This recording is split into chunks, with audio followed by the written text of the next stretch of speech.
Grazie al lavoro insieme al comune di Loria, ed è giusto ricordare il sindaco Silvano Marchiori, il comune di Rossano ha potuto realizzare una rotonda che tutto questo borgo aspettava da tantissimi anni.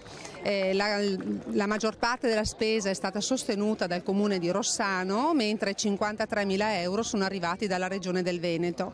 E anche Luca Zai è intervenuto stamattina idealmente con una lettera di plauso per l'amministrazione rossanese, il ricordo del compianto ex sindaco di Loria Silvano Marchiori, al quale è stata dedicata l'importante rotonda di via Bessica, Bodi, Donizetti, Marangona fra i comuni di Rossano Veneto e Loria. Con la legge di bilancio del 2019 abbiamo stanziato 400 milioni di euro per i comuni come Rossano Veneto che hanno meno di 20.000 abitanti. Si tratta di risorse da destinare agli investimenti, alla messa in sicurezza di strade, di edifici, di scuole. Altrettante risorse sono state destinate alle province che come sappiamo regolamentano la viabilità intercomunale, e per cui si tratta di soldi che possono essere destinati sempre a queste finalità. La nostra ottica è quella di rilanciare gli investimenti in modo da dare ai comuni la possibilità di appaltare lavori pubblici e di dare lavoro alle imprese locali. Fra gli interventi anche quello del neoeletto sindaco di Loria Simone Baggio, che ha ribadito l'importanza di un lavoro sinergico con il suo omologo di Rossano Veneto Morena Martini